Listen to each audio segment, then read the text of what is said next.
know, there's a yeah in someone, there's a Benny in someone, there's a Squints in somebody, um, but it resonates to everybody.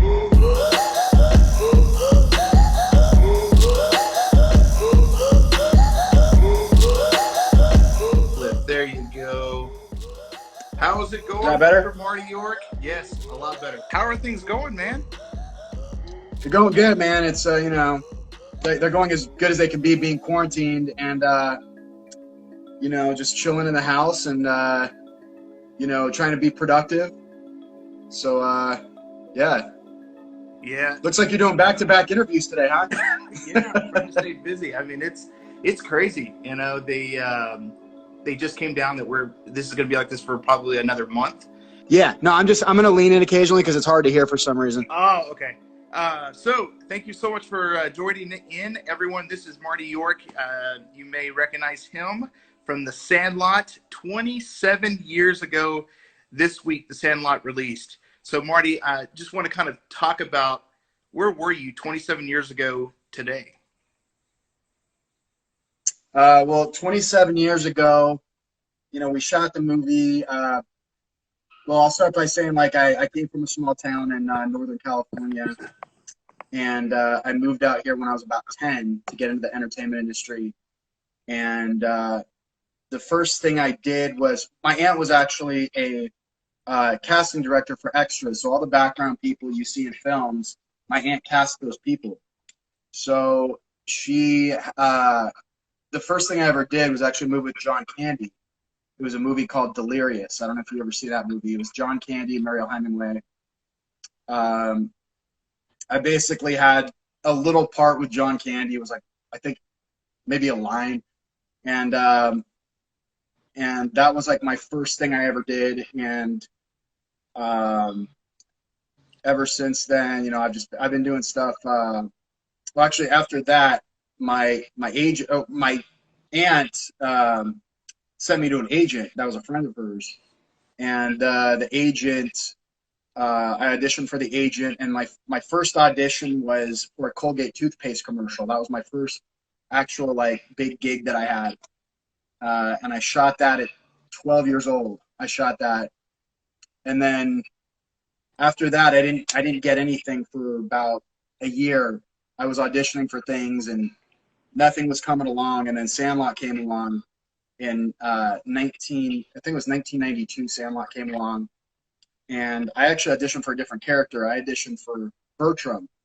When we first, my first run through, I auditioned for Bertram, and I got a call back for Bertram, and the lines were the treehouse scene, but the lines were written way differently.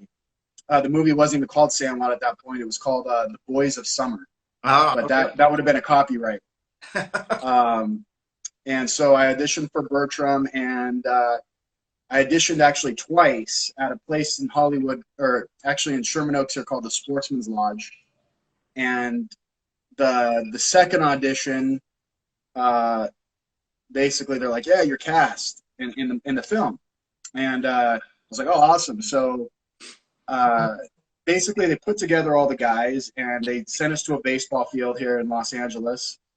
And we were all practicing playing, and the producers were walking onto the field, and they called me and my mom over, and they said, Mr. York, you know, you're not really right for the part of Bertram.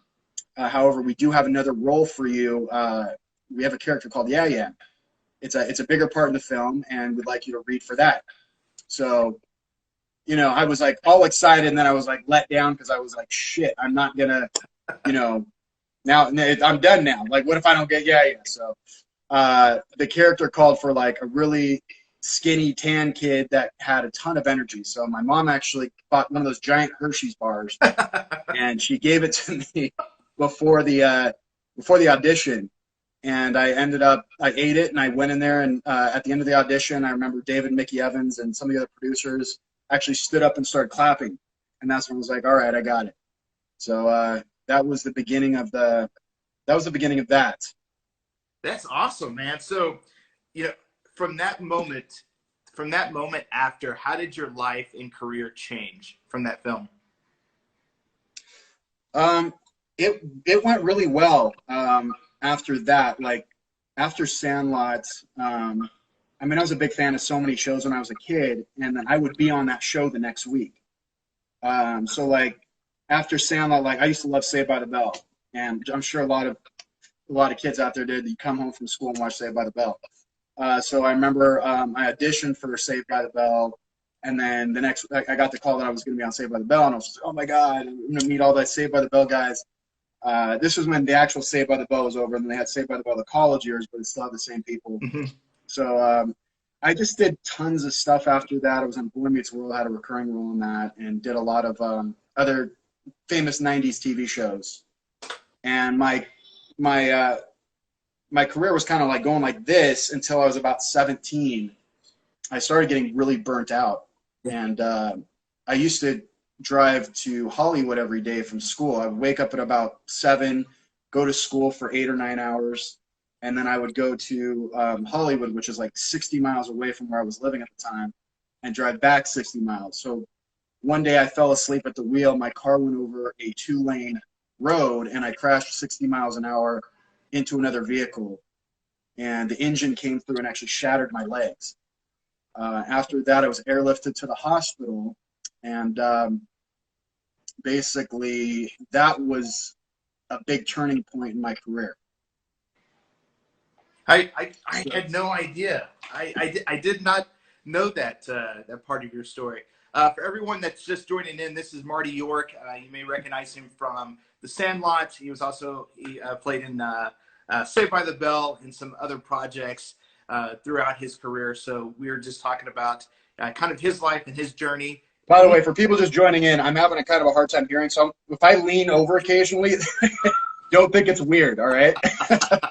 I'm not trying to grab Cody through the screen. So yeah, and any question that you guys may have, be sure ask them below, and we'll definitely get to them right away. So Marty, kind of take me back whenever during production of The Sandlot. Did you ever imagine that it was going to be a classic like it is now? I don't think any of us really knew it was going to be a classic at the time. When you're a kid shooting the film, I think we were just more concerned about having fun. This was the early 90s, so it was like 1992. The majority of stuff I remember was off camera, was all the stuff we did off camera, because we did so many things that, kids do. And, I remember we snuck into Basic Instinct. That when that movie first came out, that's a story I always tell during interviews, that when we snuck into Basic Instinct, we would always tell your mama jokes. I remember I had a big book of your mama jokes. So like me and the guys would gather around on the Sandlot. And so the scene actually where we all raise our hands and say, scam pool honeys. And I go, ho, ho. That was actually something I would do after we would say your mama joke. So they'd be like, your mama's so fat, not even Jesus can lift her spirits. And then I would just go, oh, like you got him, So yeah, it was like it was just something that we did. I just remember so many things off camera. We had Street Fighter tournaments. That's when Street Fighter 2 first came out, and we were. That's why I have a love for '90s games. Actually, I'll show you. I've got an arcade right here. Oh. That's awesome. So I have Street Fighter on there. I play Street Fighter right. So I'm sure you're playing. I'm sure you're playing a lot of. Yeah, Oh, sorry. I was just saying. I'm sure you're playing a lot of Street Fighter right now with the being stuck at home. Yeah, I mean, I don't play it as much. I'm actually still. I'm still an actor, so I'm still auditioning. So we're doing what's called self-tapes. So basically, I'll get a script or a scene, and I'll shoot that, basically a self-tape of that. I'm doing a little bit of everything. I'm trying to stay productive in this time, because obviously, my line of work is around people, and so I can't be around people. So I'm trying to stay as productive I can to make money, which I'm sure all of us are. So yeah, we are. So kind of walk me through the accident. How long was that after the release of the film, The Sandlot? Yeah, so the accident was in 1997. Okay. I had just shot a show called Sliders. I don't know if you ever saw that show. It came out It came out. It was Jerry O'Connell, and they traveled at different dimensions. But I just shot that show, and I was it was 1997. It was June of 1997, and I was driving actually to an audition, and my car went over a 2-lane road. I was on a 2-lane road. I fell asleep. The car went over. I hit head on.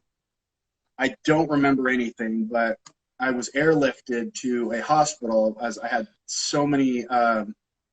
My legs were fractured so bad that they didn't know if they were going to have to take my legs. So I had lost so much blood that I had to get blood transfusions from my parents, from my acting coach. My agent even contributed blood. So it was a bad car accident, and I had to relearn to walk again because I was in a hospital bed for about 3 or 4 months. So my legs had atrophied. So I basically had to relearn to walk again. After I got in that car accident, I was just like, I need to take time off acting. I can't, I'm getting burnt out. I can't do this anymore. Had it not happened, I mean, I don't know where I'd be today if I, Yeah. because everything was going like this at the time. But, the accident had taught me to be actually, I started working out after the car accident. So that's when I started like lifting weights, and that's when I started strength training and learning physical therapy. So it was really like an eye-opening experience for me, and yeah, it was crazy. Kind of walk me through some of the struggles that you had growing up with all of the pressure as a young kid. I'm sure that you were under of acting and school and maintaining really that personal life. There's just, you're being pulled in several different directions. Was it hard to disconnect? Yeah, I mean, as a kid actor, it's you're working at an age of 10. So when other kids are out playing and stuff like that, you're working, and you're on a set for sometimes many hours a day. And I noticed that like in school, I didn't have that many friends in school. It was like I was almost kind of like shunned because like the jocks would be like all the girls would be like, oh, it's yeah, and the jocks would be, they didn't like that. And but it was always hard to make friends because I was never really in school. I mean, I was always on set schools, so I was always going to school on a set, and then I would come back to school, and the kids would be like, oh, where were you? Like, oh, you get special privilege, you get to leave school. And I'm like, no, I was still going to school, but I was just going to school on set. But after the whole acting thing and after my accident, I found it hard to readjust. I got back into the entertainment industry when I was about 21. So this was about 4 years after my car accident. I got back into the entertainment industry, and I found it hard. I thought I was just going to get back in. People are going to remember who I was, and they're going to be like, yeah, well, welcome me with open arms. That wasn't how it was, though. It was actually very difficult. And basically in Hollywood, it's what have you done for me lately? So I kind of had to like reprove myself. I got an agent again. I went on a couple auditions when I was about 21, and I wasn't really into it. I wasn't really that focused at that time. And I left. I was doing mortgages at the time. So I just stuck with them. That's when the mortgage industry was like really good and you can make a lot of money. And then in 2007, the mortgage industry collapsed, and I had to look for other work. And so I sold timeshares. I mean, I was just selling anything I could just to get by. And I did that for many years. I was doing sales and stuff like that. And I don't think I really had an urge to become an actor again until I started seeing the guys from Sandlot again. And the first guy was Victor DiMattia, who plays Timmy Timmons. He moved into town when I was I would say probably about 35, 36. He moved back into town, and we reconnected, and we started hanging out again. And I don't think anything really hit me until I don't think the level of fame of this movie really hit me until we did the 25th anniversary. And we traveled every baseball stadium almost in the United States. And when I met baseball players, like, I was standing next to Matt Kemp. Me and the guys were standing next to Matt Kemp for the Dodgers for a picture. And Matt Kemp was like, man, this is surreal. You guys are one of the reasons I play baseball. And I was like, what? Like, that's crazy. Like, and you never think that, you never think that it could impact people like that. Yeah. And it kept happening. Like, all these different baseball stadiums. Like, the first stadium was Angels. And when we did the Angels stadium, Trout was like, oh my God, like freaking out, like, he's like, Pat Renner was there, played ham. He's like, can I touch you? Like, like, are you real? And that's what started hitting home to all of us, I think, of like the level of what this movie means to people, especially baseball players that were our age, watching Sandlot when they were our age. Yeah. Because I think there's a little bit of each one of our characters in every single person out there. There's a yeah in someone, there's a Benny in someone, there's a Squints in somebody, but it resonates to everybody. And the movie, more than baseball, I think, is about friendship. Mm-hmm. It's about accepting others for their differences. It's about, really like accepting someone into your group that you normally wouldn't. Yeah. Because we were just like a team of misfits. So I think that's what Sandlot stands for, even more than baseball. Yeah, I mean, you hit it on the head. It's instant classic, and I didn't appreciate it as much as I do now as an adult whenever I was a kid. So I want to get to some of these questions. Someone's asking about the series, the Sandlot series. Can you give an update on that? Yeah, so the series is a funny thing. So none of us had heard about the series. We were actually doing a signing in New York, and I was walking around New York City, and a guy goes, "Hey, yeah," and I don't really get recognized too much anymore. I might get recognized here or there, but I'm not like Pat Renner, who still looks exactly the same as he did when he was 13. So, yeah, I was walking around New York, and some guy's like, "Yeah," I'm like, "How do you recognize me?" He's like, "Oh, I saw the information about the new show you guys have coming out." I'm like, "New show? What are you talking about?" And so I hit up the other guys. I'm like, "You guys heard about the show?" And they're like, "No, we don't know about the show." And nobody had heard about the show. So we called David Mickey Evans, the director. We said, "What's going on with the show?" He goes, "Oh, well, I was talking to a podcast. I don't know how this happened, but it leaked. And it was on everything. It was on like Hollywood Reporter, ESPN, Sports Illustrated. It was everywhere." So he said, "You guys are going to meet with some directors and producers in a couple weeks." So we're like, all right. So we met with directors and producers last year in April. Mm-hmm.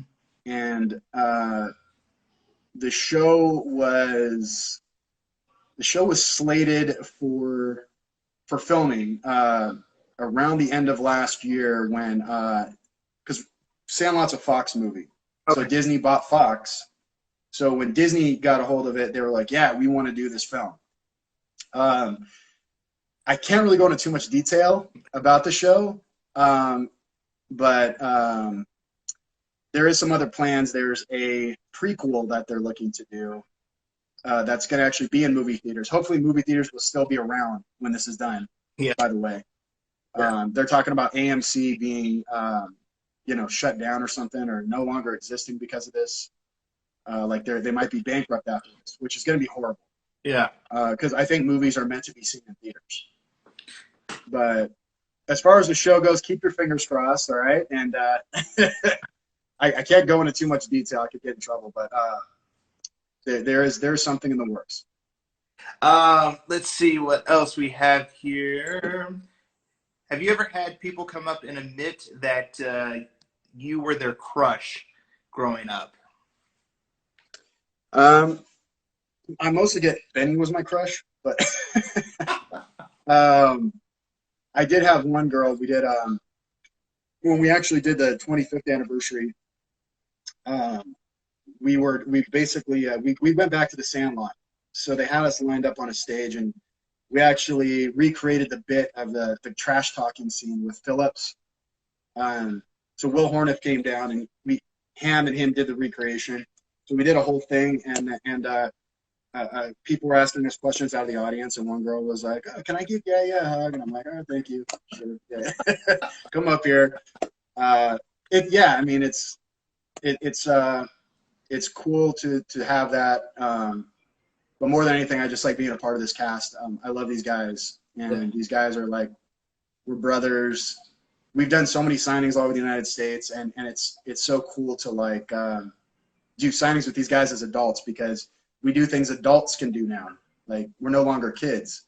So if we want to go to a bar, you know, me and the guys at the Sandlot walk into a bar. You can imagine if we walk into a bar with, like, you know, Pat Renna or, you know, people are, because they immediately recognize him. Because you see people like, you know, whispering at tables, and then they'll look at the rest of us and be like, wait a minute, there's the black guy. There's the, is that yeah, holy shit. So yeah, it's cool, you know, it's something that we cherish and we feel blessed for. Yeah. What was your favorite part of the Sandlot? My favorite scene was, of course, the scene where I go over the fence and come face to face with the big dog. I actually did all my own stunts in that too. That was the scene where they lifted me over the fence. That was actually a fiberglass harness that was underneath the catcher's gear, and it was like this big. It literally was like this narrow. That's how skinny I was as a kid. So I still have that at my mom's house. And if I put it up against my body now, it's like this. It's like it's really small. But that was my favorite scene because I actually did that. I was about 25 feet in the air, and they lowered me over the fence. Of course, it wasn't the kids; it was stuntmen that were pulling the strings to that thing. But and then the dog head was a mechanical dog head that was huge. I mean, it was like giant, and it could drool. It was like a Jim Henson puppet. It could drool. It could have things coming out of its eyes. I mean, it had like gloss. It was crazy, but it was awesome to shoot that scene. Did you ever visit Park City, Utah? Something about went camping and shopping malls while filming. Do you remember hanging out with guys there? Hanging out with who? With guys. It just said, Marty, I once read that you guys visited Park City, Utah on the weekends and went camping and shopping while filming. Do you remember hanging with the guys there? At a shopping mall? Yeah. I remember at a shopping, we did go to a shopping mall that had one of those rides. I don't know if you remember those rides that look like UFOs that would spin around really fast. Yeah. And you would stick to the wall. Yeah. Well, there was a mall somewhere in Utah. I can't really remember, but they had like batting cages and they had that ride in there. And me and the guys would always go to that mall, and we would, you know, hit some balls in the batting cage, and we would also go on that ride. And I remember I got so sick on that ride. Like, you think the Trabant in the movie's bad? That ride is, to me, is like the worst ride. I don't like rides that spin around. Yeah, I mean, that's the mall that we hung out in. Yeah. And we were actually staying in a condo across the street from like kind of like an outdoor mall. And they had, I was really into yo-yoing for some reason. I bought all these yo-yos, and I used to be really good at doing tricks with the yo-yos, and so yo-yoing was fun to do. Yeah. David, the producer talked about deleted scenes from the Sandlot. Can you tell us about some of those? Yeah, so there was a deleted scene in Sandlot where Benny, we open a pack of baseball cards, and Benny finds a Maury Wills card in one of the packs. We open another pack of baseball cards. There's a duplicate Maury Wills card. So it's considered like an omen. Like, we're like, this is an omen. And then he busted the guts out of the ball in the one scene. I don't know why they deleted it. It was a great scene. We just ran out of time. We couldn't put it in the movie. But when we found all the Maury Wills cards, that was a cool scene. There was actually a scene. Actually, halfway through the film, they were going to do a scene where, after I come face to face with the beast, I pee my pants, and they pull me over the fence, and then I'm so embarrassed by peeing my pants, I walk away, and that scene was horrible. Like, people were like, "No, we got to cut this out." Yeah, they I don't know what other deleted scenes there were. The Maury Wills one definitely was deleted because I remember filming that. Yeah. talking about the omen. Oh, it's an omen. You open 3 packs of cards, and you got more wills and all of them. Other than that, I don't remember any of their scenes. That's awesome. So I want to do a thing called Quick Five. These are just going to be 5 questions that I have written down, and just the first thing that comes to mind. Number 1, favorite movie of all time. Shawshank Redemption. Yes. Number 2, describe yourself as a teenager in 3 words.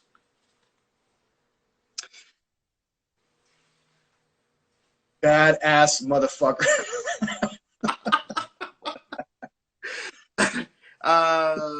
Let me see. Number 3, who do you admire and why? Who do I admire and why? It has to be quick too, huh? Who do I admire? As far as what, like someone in the entertainment industry or just anyone in life? Anyone? I'd probably say my stepdad. He's one of the guys in Sha Na Na, the rock band, but he came into our lives after my parents got a divorce in 1990, and my mom moved me out to Los Angeles. And it was kind of just me and my mom sleeping on floors in other people's homes.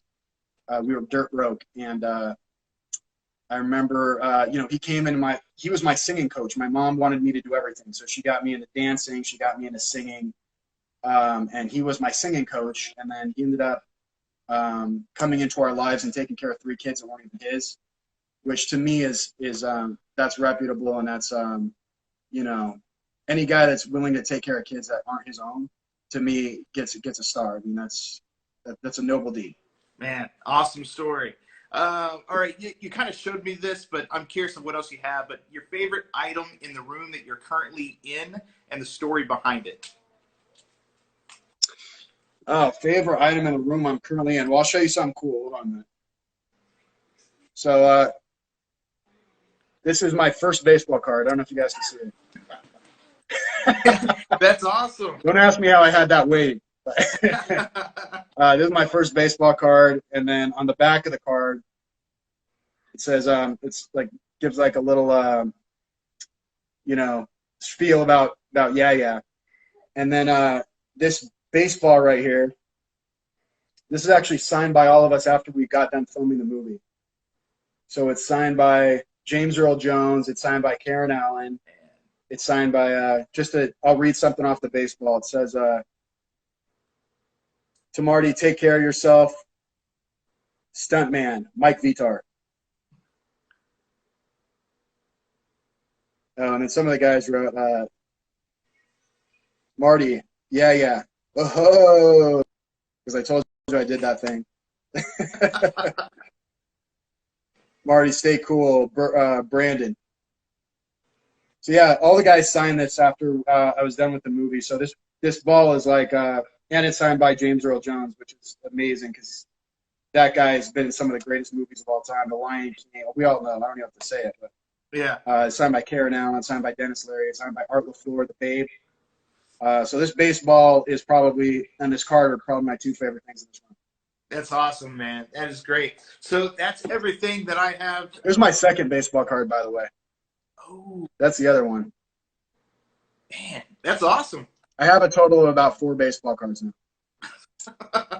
So did everyone have baseball cards made? Yeah, well, when we did the 25th anniversary, we signed. We actually did a bunch of signing for Topps. So Topps made us a baseball card. It's called the Topps Legends card. And we, if you open up packs of baseball cards, that Topps card is actually in there. And if you're lucky, you'll find one signed by one of the cast members. Wow, that is awesome. That is cool. So that's everything that I have for now. We're hit about 30 minutes, but thank you so much for taking the time. I really do appreciate it. What is next for you, and any final words? Yeah, I appreciate it, man. Thank you guys so much for watching this. Next for me, I'm actually, I told you kind of the story of my car accident, some other stuff that I've been through, but a company called West Coast Multimedia came to my house. I'm trying to make a film about my life, actually, about some of the stuff I've been through. So we're working on that. The script is currently being written by a great script writer, and kind of in the realm of, I don't know if you guys have seen Honey Boy with Shia LaBeouf. You know, it takes you down that, but my life has had so many other crazy things happen, you know, with my sister, and you know, my sister passed away, and my car accident, and the things I've been through. So that script is being written, and I shot a movie. Oh no. Hit freeze. Oh. I think it froze. We'll wait just a second, see if we can get Marty back. Yeah, okay, we're back. Yeah. So Yeah, a movie called Superboys I'm doing, and yeah. awesome. Well, thank you so much. I appreciate it. We'll have to do this again, and definitely once all of this settles down, we'll catch up and grab a drink or something. Yeah, man, I want to just say one thing. Thank you to all the first responders out there. If any of you guys watching this video are first responders, or you're working in food service, or you're working in healthcare, or you know you're a firefighter or paramedic, whatever, you're working for the hospitals, thank you so much for everything you do. You know, this is a tough time right now in the world, and just keep in mind one thing: this is just a comma in a period of time. It's not a period in a period of time. So just remember, keep your head up. We'll get through this. Awesome. Thank you. Thanks, guys. All right. This is Marty York. Had two really good interviews. Judson for the Judson Cole Band. They have their new single out, Crash and Burn. Definitely go check them out. iTunes, Instagram, all of those awesome platforms. And then Marty York. Great things coming to him. Many blessings. And follow him Instagram because he's working on a new movie. So very exciting. Thank you both for joining me. Going to have more guests probably next week. You guys have a great Easter weekend. There's a lot that is happening right now, so stay blessed. Let's see. Wait, hold on. Do I have? Let's see here. All right. I thought I saw someone pop on. So anyways, have a blessed weekend. We will see you guys soon.